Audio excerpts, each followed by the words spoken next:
How's it going, YouTube? My name is LBNinja7, your resident Mistweaver monk, and guys, today we have a more fun video. I have been just overwhelmed with the amount of support that you guys have shown lately, so I thought let's make a quick and fun video. So today we're going to be looking at the top 5 healing spells, or spells that are available to healers in Season 2 of Dragonflight. Now this is going to be for raids specifically, so I might make a Mythic Plus version of this, or I might make a top 5 worst or a bottom 5 healing spell list. So if you like this video and if you like all those ideas, make sure and let me know down below. But let's go ahead and jump into it. Also, this is obviously going to be opinionated. I am trying to go off of what I've seen in the Race to World First and in top level guilds, and off of the best parses, which is not always the best way to go about this, but this is just the most powerful things that I have seen that have caught my attention in all of that research. So let's go and jump into it without further ado. So for number 5, I'm going to talk about Healing Word Salvation. Healing Word Salvation. So what that is that is the Holy Priest ability, and it is a talent. So let's go ahead and look at the talents.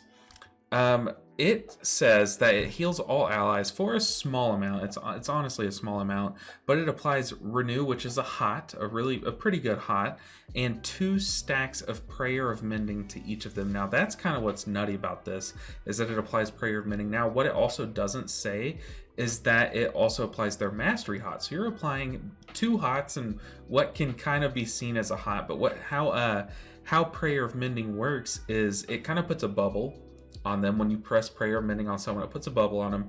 The next time they take damage, it will just burst heal them and jump to another person. So a weird way to think about it is if they survive the hit, it's kind of like giving them extra health on top of it. So it's kind of like putting a shield on them that happens after the damage, but it's in the method of a healing. So this spell, all in all, it just adds so much healing.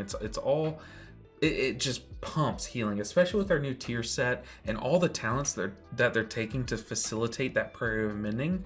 So it has a chance not to consume one of the charges when it jumps, which is just really good. So it can just keep jumping around, and you'll just see these last a lot longer than normal with that talent. And then after it heals 50 times, you gain Apotheosis, which is just a big buff to your healing word or holy word spells, which, as you will see, Salvation is a holy word.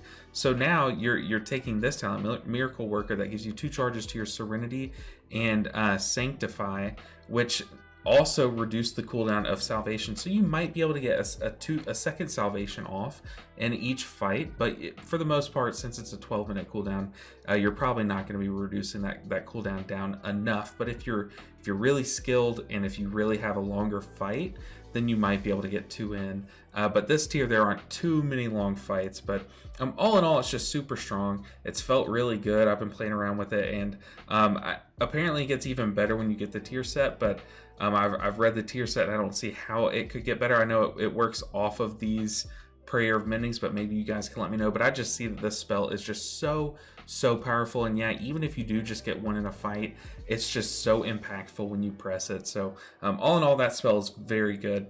But next up, we're going to be looking at Avenging Crusader. Now, when you pick apart Holy Paladins, you have a lot of spells to choose from. Light of Dawn is just their go-to spender. Beacon is just really strong to keep tanks alive, to help prog, because if a tank dies, the raid dies basically, so you want to keep those tanks alive. Or you could do Aura Mastery, which doesn't show up on the healing charts here, so it's hard to kind of quantify it, but it gives you 15% damage reduction by the press of a button. So it's very, very powerful, and it can increase their everyone's healing received for a few seconds. So it's just such a powerful spell. But I had to go with Avenging Crusader. It's the new and improved Avenging Crusader, and it kind of turns you into a buffed up version of Mistweaver Monk. So you become the ultimate Crusader of Light for 12 seconds, and it has a 45-second cooldown. So it's on for 12 seconds, off for 33 seconds. And then your Crusader Strike, your Judgment, they cool down faster and heal up to 5 injured allies for 500% of the damage done. Now, if we look at Mistweaver Monk, Ancient Teachings is kind of their marquee ability. It kind of makes them what they are currently, or at least in the recent past. But it only heals for 150% of the damage done, whereas this heals for 500% of the damage done. So super bloated version of Ancient Teachings here, and it is pumping, which Holy Paladin, the reason why I chose Avenging Crusader, I'll go ahead and dive into that. Holy Paladin, like I said, has so much utility and so much defensiveness added to the raid that this allowing them to do so much healing on top of that has really pushed them to the front of the meta and made them super strong. Now they are competing in healing with all of your HPS, your throughput healers, and still bringing that same utility. So next up, speaking of HPS, we have Resto Druid's Rejuvenation. This is a weird one because this is not a cooldown. You don't press this like even Avenging Crusader is on a 45-second cooldown. Salve's a 12-minute cooldown. But Rejuvenation is just a spammable button.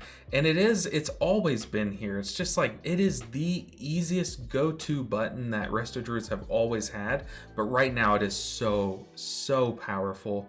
And most of that comes from their tier set. They can extend their Flourish for a very long time and just keep these hots on even longer.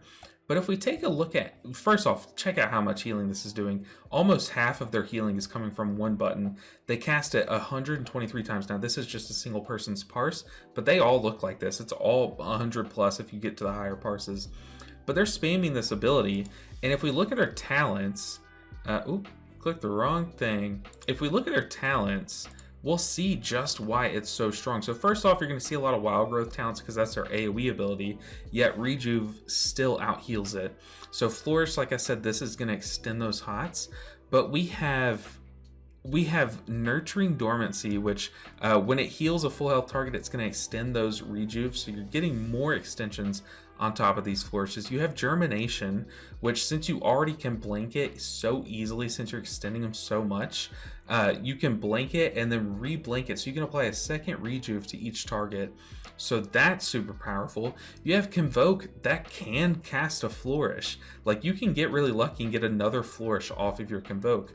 But then you also have Regenesis. Rejuvenation healing is increased by up to 20%.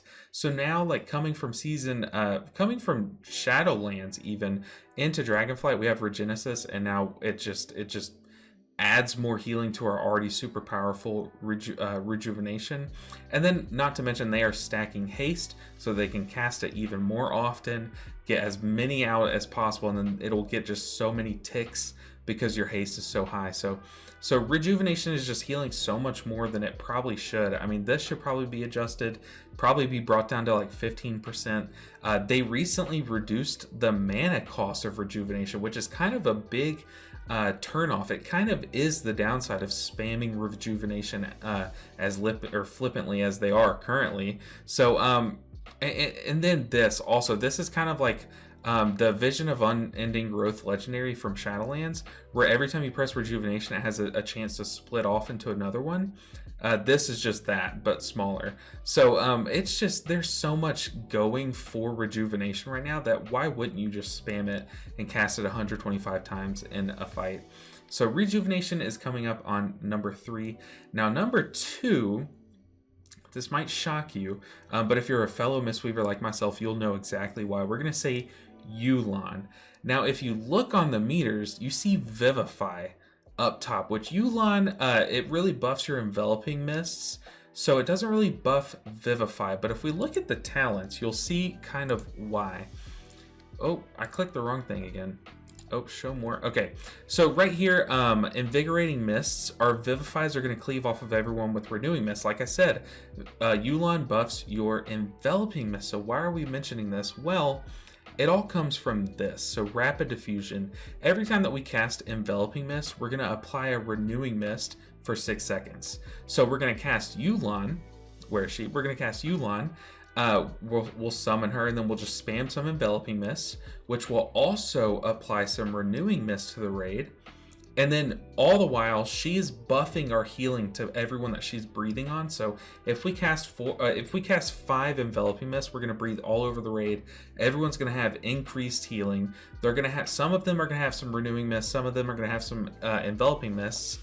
But then we're going to channel our Soothing Mist and cash in all of those renewing mists and get a ton of value out of Clouded Focus. So how this works is while we're channeling Soothing Mist, so we have to pick a target and we just breathe on them. We are breathing mist on them, but it allows us to cast our Vivifies and Enveloping Mist on them while still channeling that spell. So we can channel and then just start spamming Vivify. And Clouded Focus makes those ramp up in healing. So the more Vivifies we cast, up to 3, it's going to do more healing. So we'll have a lot of Renewing Mist out on everyone because we just spammed Enveloping Mist, and this talent applies more Renewing Mist. And then we're going to just start spamming Vivifies on a single target, and they're going to ramp up and do more and more healing. And then those are all going to cleave onto everyone that has Renewing Mist. So Ulon has become a massive button to press for healers or for Mistweavers. And it all also kind of comes down to Gift of the Celestials. So this talent lets us press Ulon once every minute. So now we have a minute cooldown that does as much or if not more healing raw HPS as a Disc Priest ramp. So every minute Mistweavers are just popping off, especially if they have that tier set.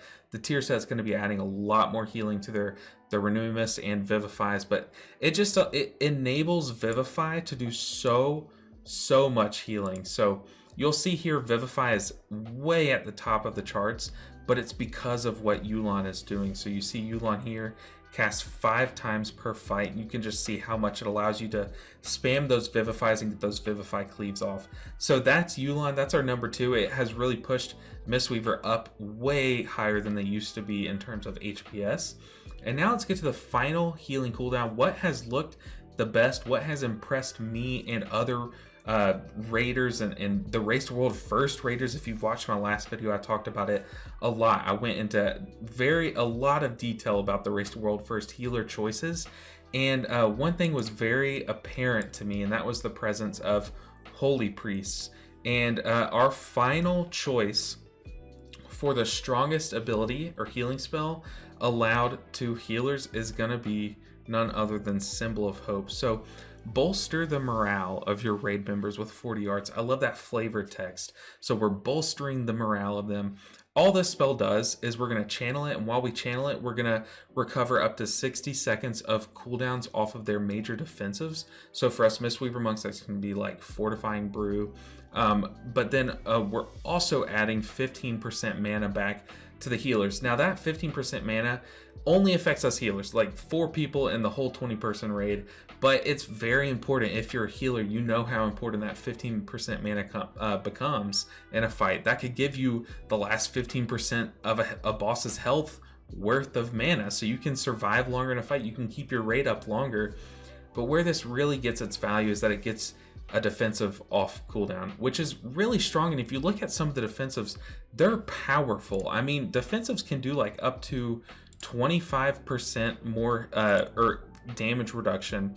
So in this time where they've recently buffed the damage that these bosses are going to be doing, this really adds value to mitigating how much damage they do to you, because you can take a larger number off up front than having to heal more. So it's just more important to reduce damage. So that's why you see Holy Paladins being so good. But this just giving you your defensive back. I mean, look at this. Well, I guess it really does not give you a good description, but like if we look at Dampen Harm, so by up to 50% less damage, so you can give these cooldowns back to all of your raiders. You're giving your healers back so much mana, but this spell being so good allows you to stack Holy Priest, because if you have 2 Holy Priests, your healers now have 130% more mana.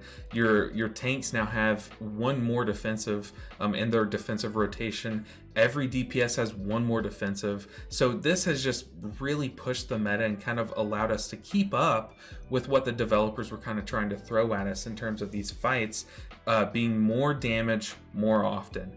This just lets us keep up and kind of adjust our cooldown numbers to those fights.